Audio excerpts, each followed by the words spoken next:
Aloha and welcome to Island Connections. Today's theme is labor against war. And my name is Brahim Aude. I am your host this evening. And we have three distinguished guests, community organizers and labor activists. And on my left is Akwan Makarath. She's also the UH Regent, University of Hawaii Regent. And Claire Shimabukuro, she's organizer with Local 5, and she's also executive director of People's Fund. And John Wittick, he's a labor and community activist. He worked in trade union movement for over 25 years, and he's been with the community as an activist for 30 or more years. So welcome all to this show. And I just want to ask you, why do you think you folks are against the war in Iraq and in the Middle East as a whole? AQ? Well, being the oldest member on this panel, I must confess to having gone through a number of wars, some of them presumed to be just, others presumed to be unjust. But as a social worker, I am particularly concerned about going to any kind of war simply because it completely disrupts normal family living. It does a lot of things with regard to the economy.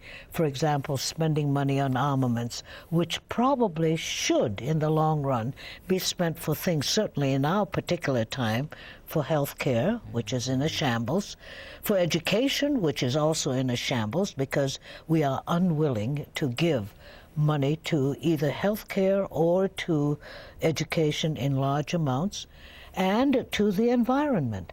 And it seems to me that after having been on this earth for over 2,000 years, at least as civilized individuals, we should have learned how to take care of conflict. Instead, we continue to think that armed conflict, which has become an institution called war, is a way of taking care of problems. And it seems to me that war merely exacerbates that which has been taking place in our society, dominated primarily by market economics. And yes. I refuse to think that we should continue to live under those circumstances. Great. And Claire, you're spearheading the initiative by Local 5 to organize labor against war. In fact, there is some such organization. Could you tell us something about that? Yes, I mean, and what I wanted to do is also add to what AQ is saying. And clearly, this is not America's war. This is George Bush's war. And we can't look at this war without taking a look at some of the other things that are being ushered in, namely the USA Patriot Act and the Homeland Security initiative, which take away basic civil rights, and among those rights, the rights to organize, which allows people like us, people in labor, to be able to organize and have bargaining units, just basically to be able to survive, and to have good contracts so that we are able to live with dignity. And that said, I'll give you a little bit of history behind Hawaii Labor Against War. Let's see. On October 26th, there was a national and international rally against the war organized by anti-war activists. And they came to us and asked if someone from the Hotel Workers Union could speak. And we thought, rather than just speak, because it's important also to organize and to educate, we would pass a resolution at our executive board level, which did two things. One is it brought the issues of war up and why war is not good for working people, as stated by AQ and myself. And it gave us an opportunity to be able to engage and discuss with our board members the issues of war and why this war in particular is not a good war. And so that said, we passed the resolution, and then we went on to say that we needed to take it to the state level. And so at the State Federation of the AFL-CIO, our Secretary-Treasurer Eric Gill advocated for passing a resolution there. And the next step is to convene a group against the war made up of trade unionists and others, and to engage our members and also to talk to the general public about why this is not good for Hawaii and also for working people in general. And I might add that we join hundreds of other labor organizations, including locals, including internationals, including federations and other labor groups in organizing and passing initiatives and taking action against the war. And there is a huge worldwide movement of labor against the war. Great. And so there's a groundswell of opposition even before the major bombing started, before it started. So could you comment on this, and why are you against the war? I was an anti-Vietnam War activist, and what's amazing about this one is the labor movement is there in this anti-war movement from the very beginning. I think there are a lot of reasons. One is this is a very anti-labor president. It's an administration that reeks of oil and corporate wealth. Working people remember Enron, remember the scandals. I don't think they're very easily misled by the diversion to try to say our real interest is this war on terror and Saddam Hussein is our major threat. I think a lot of workers feel the major threat is what's being done to them economically and politically. It's their sons or themselves who are being sent to war. Like AQ said, war is basically unhealthy for society. It's pitting young people against young people, workers against workers. And generally, labor historically has been against that. Labor has often seen that wars only benefit the wealthy, the employers, manufacturers. In this case, I think, even for a lot of small business and corporations, there's a recognition this war is not going to help. In fact, Hawaii economically is on the brink, just recovering from a recession. And I think the unions here, I'm on the HGA statewide bargaining committee. I think the realization here is if we have this war happens, that economically Hawaii will suffer, and public employees and private sector employees will have to get acclimated to another 2 or 4 years of no pay hikes, cutbacks in benefits, a tax on their level of living, standard of living, and all for the sake of devastating a country we've been devastating for 12 years. It's been bombed, it's been sanctioned, over 1 million people killed. It's under no-fly zones, it's under UN inspectors, and somehow these idiots in power are lying through the media, and the media is heralding and proclaiming it as truth, that this is the major threat and that the U.S. has to deal with it. Forgotten is bin Laden, forgotten is 9/11. They hardly mention them. Today I went to Tripler to a training conference of training specialists. They had 20 sentries going up the road to Tripler. You had to go through all these checkpoints. It's bizarre what in the name of security, and I think it's a false security, is being done with our money, our taxes. Just think having 100,000 men in the theater of war now, how much a day we're spending, enough probably to build 5 or 10 schools, hospitals. So I mean the tremendous waste in the and also the simultaneous attack on labor, I think, has spurred the labor movement to become very anti-war. Yeah. We have a footage with Eric Gill. I interviewed him a few days ago, and he states why he's against the war and so on. So when it's ready.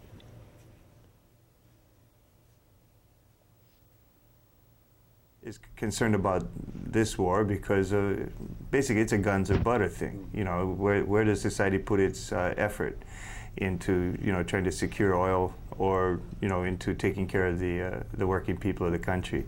And it's very clear to us that the money that goes to, fighting this war will come from social services and basic benefits and things that we need that as working people that we fight for. As far as Local 5, this is really a very clear relationship. We will be laid off the day after the war starts. We will see hundreds of people losing hours, losing jobs, losing medical benefits, and that will commence the day after the bomb starts dropping, if not before, and will continue until peace is reestablished and for some time thereafter. And especially if there should be further terrorist incidents, that are, generated as a result of the war, what we're going to see is a long-term reluctance on the part of people to fly, which will have an immediate impact on our industry and our jobs. So here we go. I mean, basically Eric is underscoring what has been stated here. And so before we go into more discussion, I'd like to have this interview shown by Robert Perkinson, who's assistant professor in American Studies. And he is active in UPA as well, University of Hawaii Professional Assembly. And he states as to why, he's also against the war and what kind of activities UPA is doing. So when it's ready. UPA already actually has taken a lot of positions. We've sent speakers and members to various rallies against a unilateral U.S. invasion. We've been cooperating actually with some administrators at UH, putting together a letter writing campaign against the war, and hopefully we'll continue. We're in the middle of negotiating a quite potentially contentious contract too, so we've got that to focus on as well. But and then hopefully we'll be setting up with other labor unions around the state a Hawaii chapter of law, Labor Against the War, Hawaii Law. So I've been to a few meetings about that, and it looks like this coalition will get off the ground. And what I've been telling myself, even if we're not able to mobilize fast enough to make a dramatic impact on the way the Bush administration is formulating policy in the present, we have to be thinking long-term as well. And last September, in a document that sober-minded readers should find somewhat chilling, in the National Security Doctrine released last September, and in a whole series of speeches that Bush has given in recent months at West Point and elsewhere, they've spelled out in pretty explicit language that Iraq is not the first target. I mean, is the first, but not necessarily the last target for preemptive, meaning unprovoked U.S. military intervention. In fact, it spells out there they're willing to challenge militarily any power that challenges American preeminence. So if we begin to mobilize against this war, it gives us a chance of injecting some sanity into the debate about the conflict on the Korean Peninsula, which could result in, instead of maybe tens of thousands of lives that will likely be lost in a second Gulf War, it could easily be hundreds of thousands, could possibly even be millions in Korea. So I think it's worth, and people are going to have to pay the bill for that too, working people. So it's worth us mobilizing, even if at this moment it seems like we may not have enough strength to stop this particular intervention. So here we go, AQ. We are living in dangerous times, or as the Chinese used to say, may you live in interesting times. These times are actually very, very interesting. No, that's fascinating. Well, I keep thinking that we're very hopeful about the references to a number of trade unions taking a stand on this, and John's statement that it seems it was much easier to mobilize the American community, labor community, this time than it was during the Vietnam War days.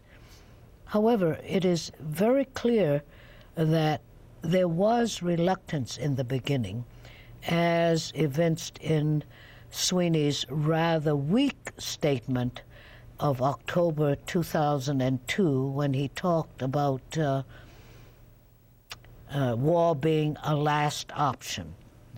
And I subsequently have learned that he has had a much stronger statement out. But part of the reluctance of labor to jump right into the situation following September the 11th is that 500 trade unionists died. There were firefighters, there were policemen, there were service workers, and other workers about whose union connections we are not aware. I think that a much greater thrust in education and in organizing must be done to link our foreign policy with our domestic policy, something that you alluded to, Claire, which is that your U.S. Patriot Act, in fact, tries to make rats of us all where you're tapping into people's telephone conversations, where you're asking librarians of universities to report what people are reading, where universities, higher education institutions are being asked to report on foreign students. All of these things are occurring. Plus, when you tie it in with the January 2003 Homeland Security Act, you then begin to see how that stance, which over 2 years ago put the AFL-CIO at the forefront of organizing foreign workers, undocumented foreign workers, mind you, is now being put in jeopardy. For example, any number of workers in a mealpacking plant in Nebraska, for example, were laid off their jobs, were fired because they were undocumented, and the Social Security Administration cooperated with the Immigration Service to say, well, there is a no match. The people's Social Security numbers didn't match the originals. Well, what does that mean? Anything that you can do to immigrant workers, you can extend to American workers who are organized into unions. So one of the very basic things, it seems to me, that we should do is to indicate, as you indicated, John, we've forgotten Al-Qaeda pretty much. This is an extension of the Gulf War of 1991. 3, all of those who are making money out of this deal are joining ranks, are connecting up so that, in fact, they will not need to pay out the kinds of benefits that normal union workers get. And this is an easy way. The fight against the immigrants is an easy way then to get into American workers who are organized into unions. And so it seems to me what we need to do is to link foreign policy with domestic policy, and in fact not lose the midterm elections as we did just a few months ago, and in fact to hold Democrats responsible to their heritage of protecting the lives of working people, either union or non-union. The fact that we have a bunch of Democrats behaving like Republicans, it seems to me, is an indication that perhaps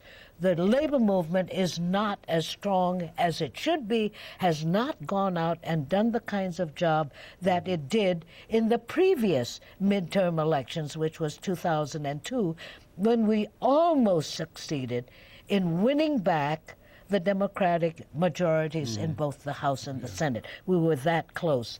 And so it seems to me that it is not just foreign policy, it's linking it up with domestic policy to see that they don't, in effect, catch us on both fronts.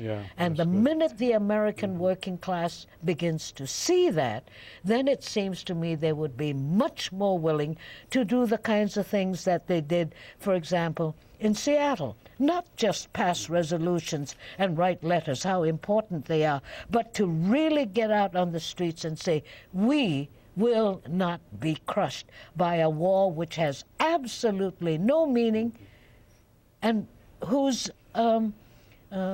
reason has not yet been explained, not only to the American people, but to foreigners in, for example, the UN Security Council.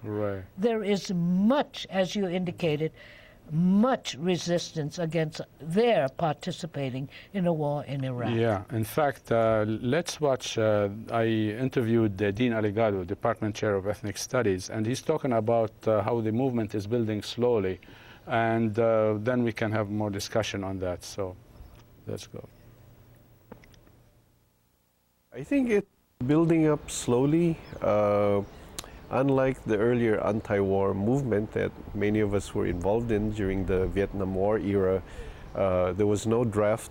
But if a draft, for it to quote, democratize in a paradoxical way or ironic way, who will fight in the war, I think more people, especially non-whites, will begin to become concerned, especially students, since it's supposed to be random.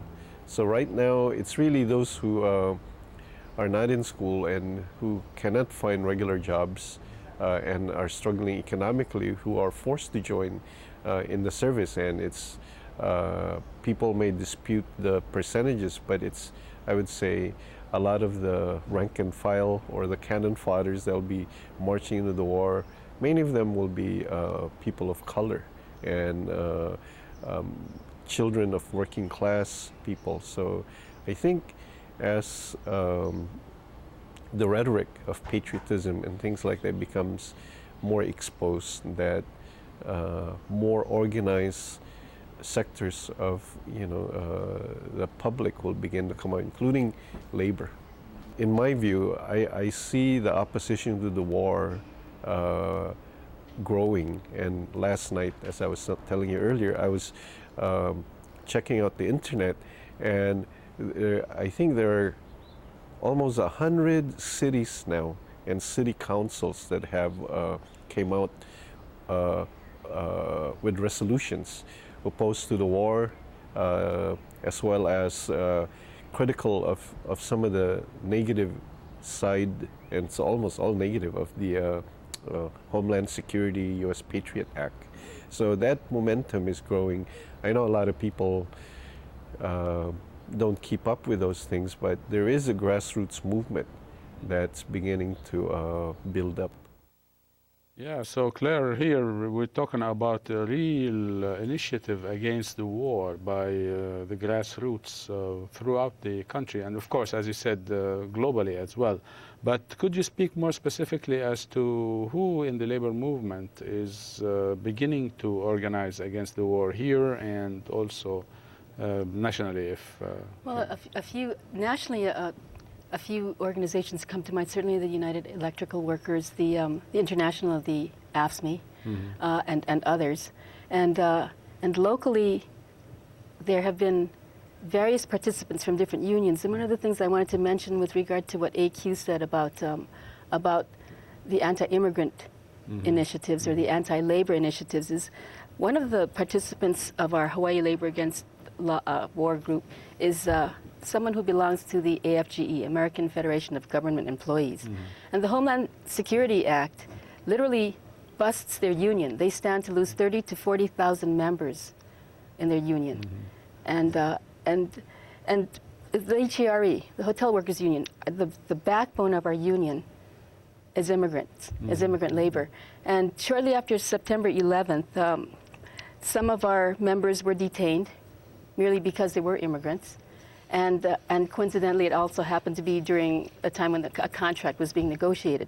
So as AQ says, one needs to make the connection between what is happening with the war on terror, war in Iraq, and what is happening within the U.S.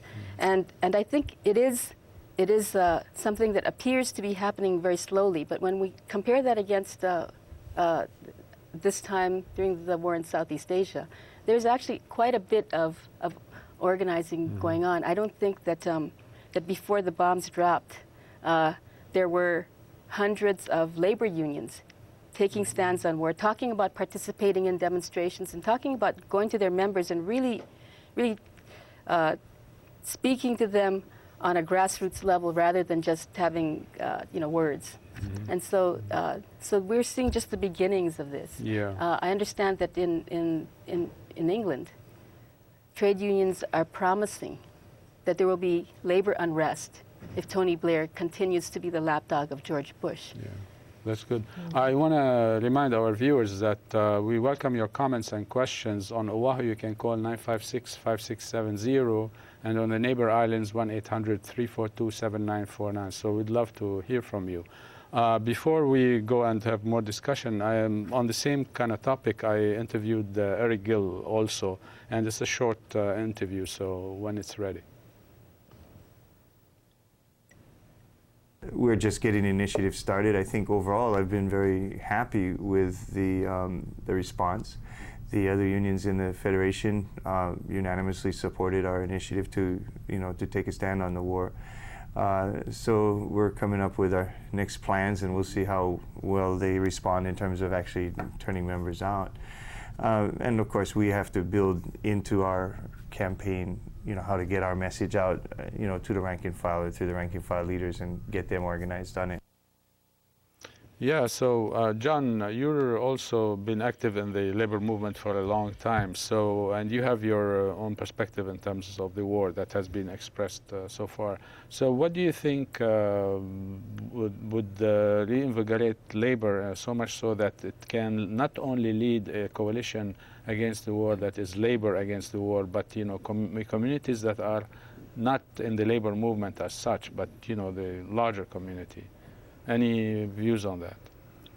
I think churches and labor have united around the country, and unions, as they've come under attack, have made community coalitions. I think the new labor movement has seen as effective. I think locally there were church people united with Local 5 and fighting for decent contracts. They're united with us on this as well. And they're uniting with the labor movement on the anti-war movement. So you have two of the largest mass organizations in American society really coming out against the war. The head of the Methodist Church, in the Church of George W., has strongly criticized the war on TV. So you see the unions, they may not take the lead on the anti-war movement, but it's incredible to me before the war has started that you have such a strong campus movement, church movement, labor movement, almost immigrant movement, people of color, women, all speaking out against this war. The polls around the world are like 80% or more against. I think in Europe, the Time Europe magazine asked people, which country is the biggest threat to the world, to world peace? U.S. was 83%, and the other votes were gained by North Korea and Iraq, which were under 10% each. So this is the thinking in Europe, and I think in other continents it would be even, the U.S. would have less support. If we do this war, I think for labor and for the American people, we become more isolated, we become more in danger because we're going to be seen as an aggressor, a bully. We have more weapons of mass destruction. We have forfeited any sympathy after 9/11 because we're acting like we've killed 20,000 in Afghanistan, over 300 in the Philippines. I don't know about Africa or the other places.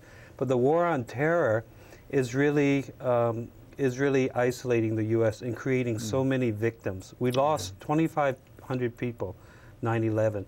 Every month, I think, in the U.S., we lose 3,000 in motor accidents. But by targeting that and saying that that horrible tragedy, that horrible attack on the U.S. justifies us going around the world and killing all these other people is absurd. I think labor is saying now, we don't want to be part of that. We want a strong country, means a strong institutions, means a sound social system, it means employment, it means schools, hospitals, etc. Yeah, the administration is talking about 800 cruise missiles in 2 days on Baghdad. I mean, that's how many people it's gonna kill. Yes. At any rate, we have a caller from Kauai, Kent. You're on the air. Yes, thank you for taking my call. And I'm talking to John here. John, you don't remember me, but I called you last year. I'm in Unit 13, and I work for the judiciary as a probation officer. Right.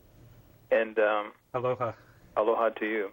And I got just this week a newsletter from the union in the mail. It had 3 things on it that stood out. One was the confidential nature of negotiations, which is not telling us anything. 2, that the employer is not even talking about anything. And then it goes on to impasse and then a strike after 6/10 with so many days' notice. And we're just kind of wondering, I'm the union steward in our office, and all I really do is try and keep my folks informed as much as possible. And I was just wanted to ask you about, is this an effort to prolong a strike to maybe tried out a lot of folks because the civil service folks have been so villainized already, and as far as budget and everything. I just want to get your thoughts on this. Seems like it could be a nasty situation. Great. Yeah, thanks, Kent. Thank you. I think government employees have been scapegoated. We've been blamed for the recession, for the fall in the economy, and the Cayetano Republican policies I call him Republican because he's a Democrat with Republican policies. They really hurt the economy even more. In negotiations, I'm on the Unit 13 committee, we did put out a public mailing to our membership on this issue. Under the new law, you automatically reach impasse by a certain date. So February 1, without any discussion of wage hikes or almost any other cost item, we went to impasse. Now we're going to meet we'll meet in a couple of days with the Lingle administration. Maybe they're going to offer something, but under the law, you're pretty much forced into a strike thing.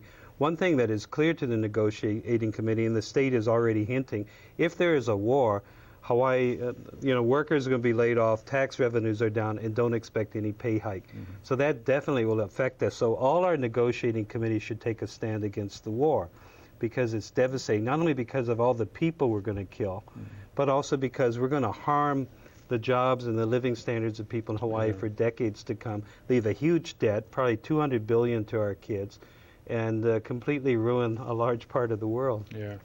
We have another caller. He's not going to be on the air. Greg from Honolulu. What can a labor movement do during the war? AQ, since you've witnessed so many wars. Well, as I said, a good deal of it depends on whether one says it's a just war, as World War II was characterized, whether it's an unjust war, and our late Union President Harry Bridges went to jail because of it, and that was the Korean War, and certainly what would be the supreme unjust war, the Vietnam War. Now, clearly, trade unions have never been unanimous about how they react to the latter kinds of war. I dare say that with your Scud missiles and the armaments that you referred to just a few minutes ago, that in fact there may be some aircraft workers who might say, this is terrific. They're going to build more bombs, they're going to build more arms, and machinists might be involved. Therefore, we will be earning a living, whereas service workers might not be earning a living. Members in your hotel union, who's going to travel during a war, may or may not travel. So it seems to me that what we need to do is not just target an individual unit, but say, all of the people suffer. Just as, for example, you indicated that the American Federation of Government Employees have 170,000 new workers in airport security. They can't organize them. They're telling them, look, leave us, take care of this group, because we still got to find out whether or not they're spies or not spies, whether they're terrorists or not terrorists. So the whole thing is crazy. So I would say that during a war, what we need to do is to analyze issues very, very clearly. But certainly, before there is a war, let's do it before we get into a shooting war. Yes. I would tell Greg, well, by golly, if you're a member of a trade union, look at all of the issues involved in the Bushes trying to take us into war. Yeah. Let's go to another footage. I interviewed also Robert Perkinson, and he talks to the question of budgets and so on in regards to the war. So when it's ready, we roll. As the federal government starts diverting more and more resources away from the internal problems that we all face and into a war budget, more and more it's becoming clear that we're going to have to take a stand on this issue, not only out of moral principle, but because our own survival is at stake. And of course, some unions are feeling this more than others. The administration, under the guise of national security, is not promising to maintain union representation for tens of thousands of workers in the new Department of Homeland Security. They are blocking the formation of unions for new airport security personnel. Of course, they're saying this is because they want management flexibility, as companies always say, but it's a pretty dramatic effort to cut the percentage of Americans that are unionized in the workforce, and at least to me, and I think a lot of people who are involved in the labor union, it's fundamental to American democracy. If you just look through some of the domestic policy initiatives they've taken, a lot of people in labor are starting to realize, look, they couldn't be getting away with some of these issues that are harming most Americans, most American voters, seniors, working families, middle class professionals, in the interest of, you know, the sort of people who hang out at private clubs with Dick Cheney. They wouldn't be able to get away with these sort of policies in a democratic political system if there wasn't this specter of terrorism that they've been managing very effectively. And so if labor doesn't begin to intervene in the debate about foreign policy, the war on terror, national security, then we find ourselves somewhat howling in the wind. Yeah, I mean, he's underscoring some of the stuff we've been saying. So before we have more discussion on this, I'd like to go to another footage of Jason Ward I interviewed, and he's a research analyst with Local 5. And I asked him about his research and what he can get out of this to educate the public and the labor union members. So when it's ready, we go.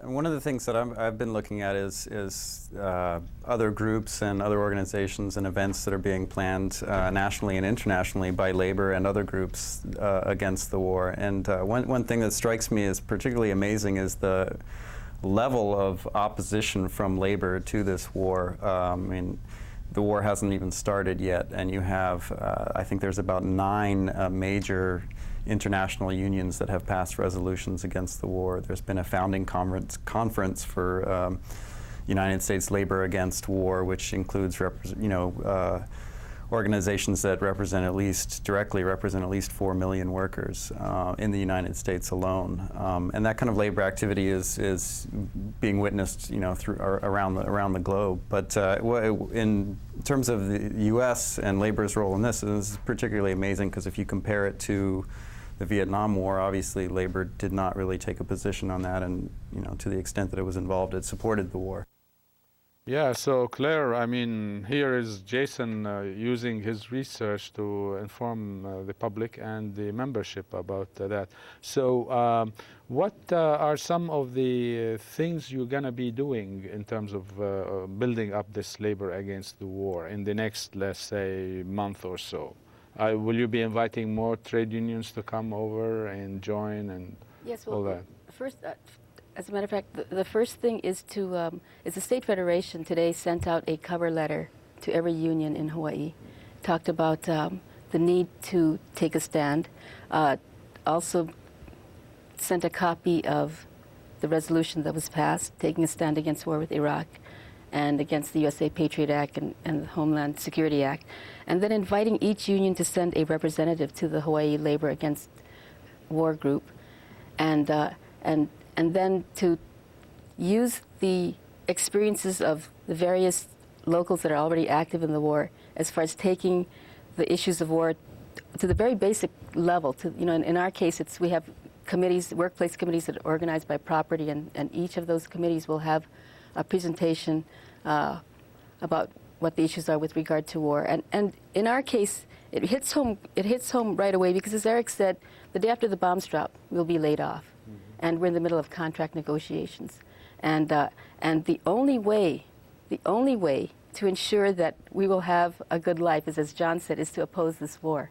And then beyond that, we also have spoken about other things, letter writing, but also to be able to organize mass actions, because there's something extremely powerful about labor unions in coalitions with students and with churches. And I might add, kind of riffing on what Dean Alegado said, there is, in fact, an organization here, Cities for Peace, which is part of the Peace Initiative. And that organization is headed by a former Department of Defense worker. And so it lends a real broad face to the kinds of people that are opposing this war. And so there are all kinds of activities that we can do. We haven't quite talked about what we're going to do strategically and tactically yet. But the first thing really is education and organizing, because that makes a difference. Yeah, in fact, there's a couple of activities coming up. One tomorrow at the University of Hawaii, Manoa. There's a march and a rally. The rally is at 11:30 at the campus center steps. The march somewhere on campus exactly is at 10:30, but you'll find it because there'll be a lot of people there. So that's one. And then on Saturday, the 15th of February, also there's a big rally and people going to inspect Pearl Harbor for weapons of mass destruction and so on. So just, I mean, to make the point that, you know, why should you have the goodies and the other guys shouldn't? Are you good and they are evil, or what is the case in that regard, given the history of the United States in terms of wars and so on, as AQ was mentioning, the unjust war in Vietnam and so on.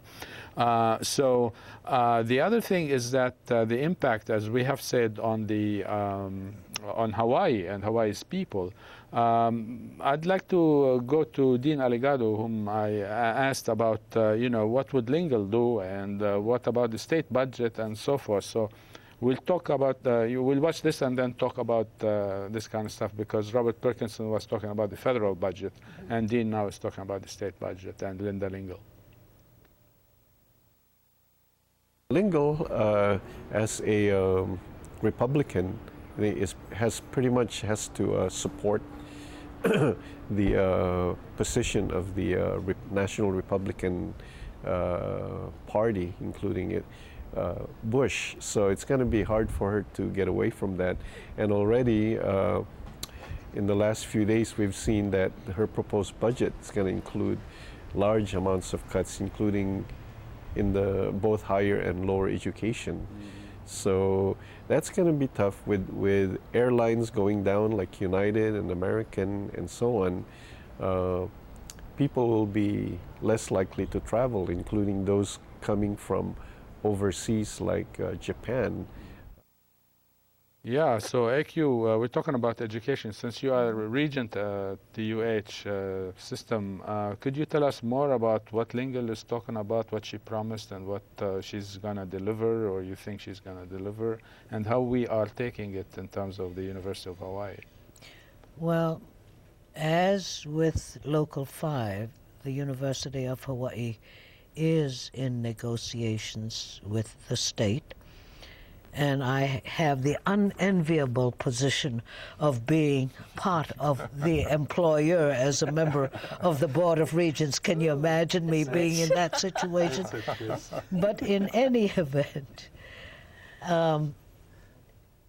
alluding to what you have said and what you have said about meeting with Lingle, there is no doubt that I think the stance is that there will be absolutely no wage increases the first 2 years.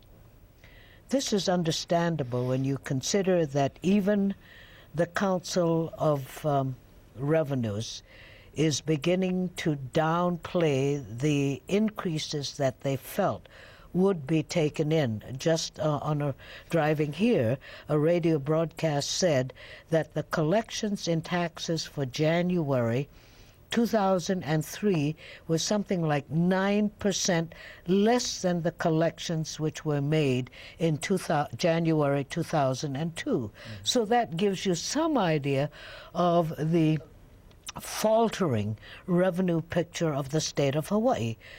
And the fact that Lingle has said that there will be a 5% cut in discretionary funds, plus the fact that she said that there would be absolutely no use of the hurricane funds in order to bolster up the revenue picture of the state of Hawaii. She has also made some remarks about the special and revolving funds and whether or not there should be a consolidation, very great openness about where these revolving and special funds come from. Basically, it is a political problem with regard to revolving and special funds. We have a constitutional provision which says that we cannot spend over, what is it, John, you help me, 5% over the anticipated revenues of a particular period as counted against expenditures. Now, we have not had a constitutional convention since 1978.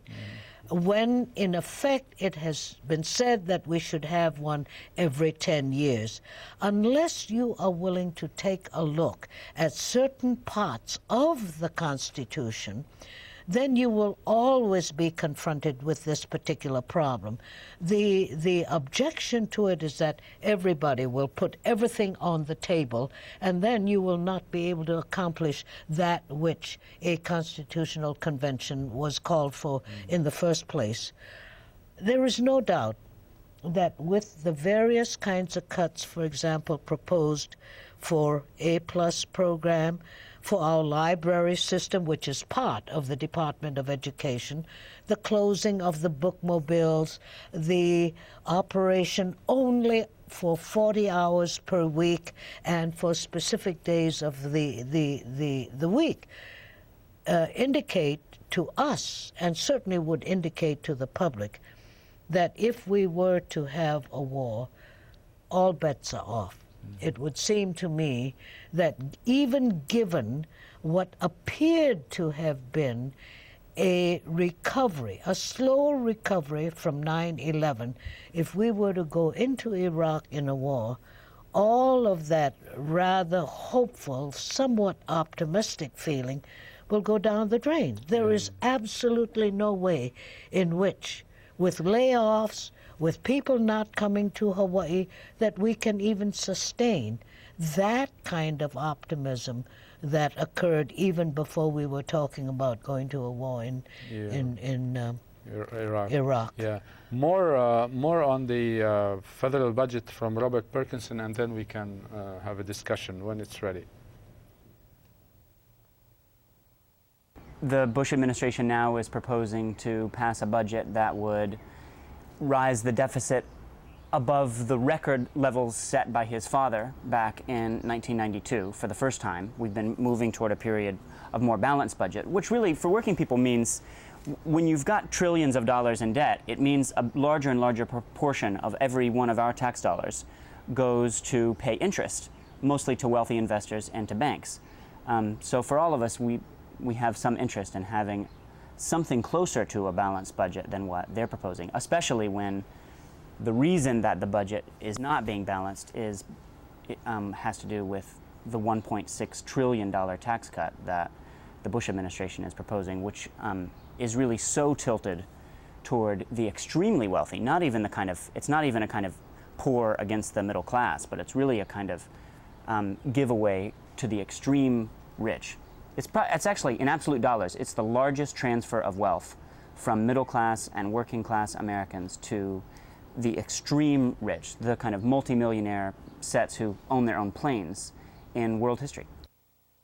Yeah, and also with the depressed revenues, state revenues, the federal budget, if it's cut, also would affect, transfer of dollars to states. So here we have a much more of a problem. So Claire, you were going to say something around those things? No, I was going to touch on something that we haven't talked about, which is the culture of fear and terror, which ushers this in. Because along with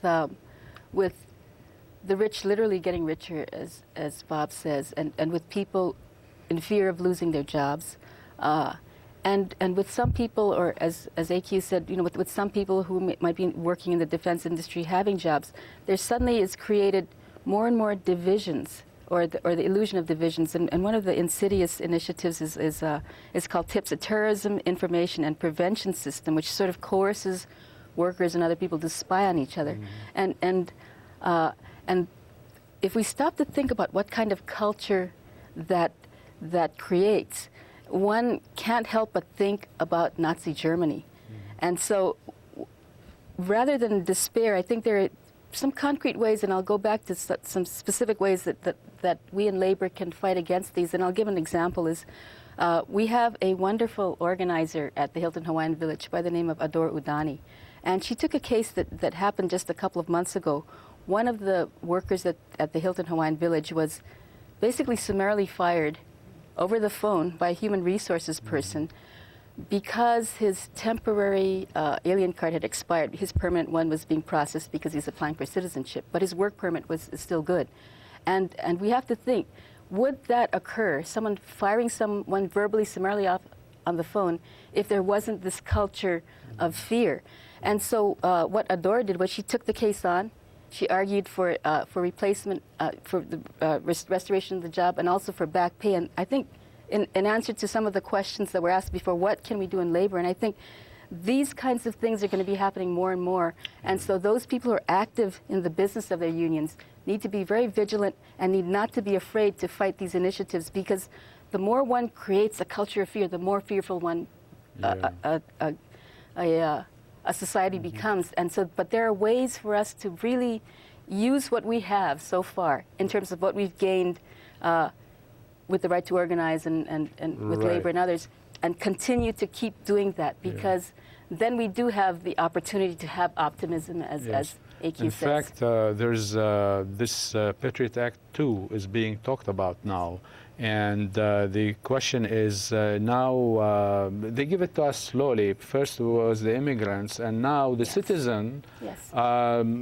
Citizens maybe, if this passes, Patriot 2, citizens, you can take away their citizenship if they were naturalized, so to speak. And so on. Later on, citizens might be banished somewhere to Siberia or something. So this is a very serious question here. Congressmen have been saying that that the incarceration of Japanese during World War II is justified, and so there you go. Right. Okay. So we have a caller, Dave from Pearl City. You're on the air, Dave. Hello, Dave. Okay, we'll get back to Dave if he comes back on. But I'd like to go to Eric Gill. I interviewed him on the question of civil. Oh, okay. Here we go, Dave. Oh yeah, I'm here. Yeah. Okay, back in 1991, we had the Persian Gulf War, and it triggered a recession in Hawaii and across the mainland. And I understand that former President George H.W. Bush, he raised taxes. Mm-hmm. His words got twisted around. He said, "No new taxes, read my lips," and he raised taxes. Right. And I also understand former Governor John Wahe raised taxes, and he got us out of the recession. Don't you think that if President George W. Bush raised taxes to pay for the war, would Hawaii and the mainland economy be okay? Well, I think it would be worse because, everybody would be against him for raising taxes in the first place. And he has just given a big tax cut for the rich. I mean, Robert Perkinson talked about it. So he would be very unpopular on both counts. One, from the anti-war movement that's growing by the thousands, even before the war starts, and from the people who want a tax cut but are getting now, presumably, a tax increase by Bush. So that's the quick answer to yours, Dave. But thank you very much. But I'd like to go to Eric on the question of civil liberties, because this is the one you touched on, and then we can discuss it and we'll talk with John about it. So when it's ready. Part of what's going on here in terms of preparation for war is the restriction of civil liberties and the attempt to muzzle the opposition, and basically to provide the legal avenues or change the legalities such that the government can go after people. And of course, we feel directly threatened by that. As union activists, we're very conscious that the government in this country has gone after union leaders any number of times, and we fully anticipate that any restriction of civil liberties will be turned against us in the future, regardless of what happens in the Middle East. So we're very concerned about that. As you may know, we've conducted civil disobedience demonstrations in the course of our contract campaigns. We've really stood up and built our campaigns relying on First Amendment freedoms and those things that are basically being restricted now. So the war is also a guise for what appears to be a fascization, if you will, a turn to the right and a restriction of civil liberties, and turning America into a country that is very different from the ideals that we're supposedly fighting for. Yeah, well, here's Eric talking about those kinds of problems with the union, but also Jason Ward takes it a bit further, and it talks about the rights of their members, especially because there's a lot of immigrants, and they're neither Muslim or Arab, I might add, but they are immigrants, so it's not only Muslim or Arab. Okay, let's go. A lot of our members are immigrants from the Philippines, and this war on Iraq is being played out on a lot of different fronts, and one of those fronts is the Philippines, where trade unionists and activists of various types are under target, under the guise of an attack on terrorism. And clearly, I mean, I think that in the U.S., there's the fear and actually the reality in some cases where under the guise of Homeland Security, there was the invocation of the Taft-Hartley Act against the longshoremen in the West Coast dock workers situation. And again, under the guise of Homeland Security and the creation of a Homeland Security Department, there's federal jobs that had union protections are 40,000 of them are immediately eliminated, and those workers no longer have union protections. Yeah, so John, here's Jason talking about the Philippines, and I know you're very active with the Philippine workers as well. So could you mention something about that I'm glad Jason raised it. And it raises another link to Local 5, where you have many Filipinos. The U.S., wherever it's going on this war against terror, is supporting governments to be very dictatorial. So it's undermining democracy, it's undermining liberty in all of these countries where they're fighting this war, claiming you have to have martial law to win it. And so I'm not sure the Philippines is a democracy, but the U.S. is supporting policies of that government that are identical to what we're pushing here. On 9/11, George Bush said this is an attack on freedom. But in reality, the attack on our freedoms have come from our government. In the airport, we're all treated like terrorists. You have to be careful about what you say in the airport, or even going up to Tripler today, you can't make a joke. The freedoms of Americans are being curtailed drastically. We still have people in jail from 9/11. Arab Americans rounded up 200 or more still in jail. Only one has been ever charged. 600 in Guantanamo. Mainly soldiers arrested, picked up in Afghanistan. They're there against all international law. The U.S. is becoming the biggest violator. So I think this is the real danger, and the attacks will continue. They're getting worse under the new law. I just wanted to say that to do this, they're spending money to get through Turkey for this war. $10 billion they're going to pay Turkey. Who authorized that money? How come there's all the money in the world for this crap, and yet there's no money if we want a $100 million school lunch program? So this whole notion, we got to wrap it up, but this whole notion of you're with us or against with us. The terrorists, with the terrorists, that really puts a damper on labor if they want to organize, etc. But labor is not taking, not bowing down sitting in, and that's the main thing, is that don't sit down, get up and fight. Stand up, get up and stand up for your rights. That's the song. Bob Marley, long time ago.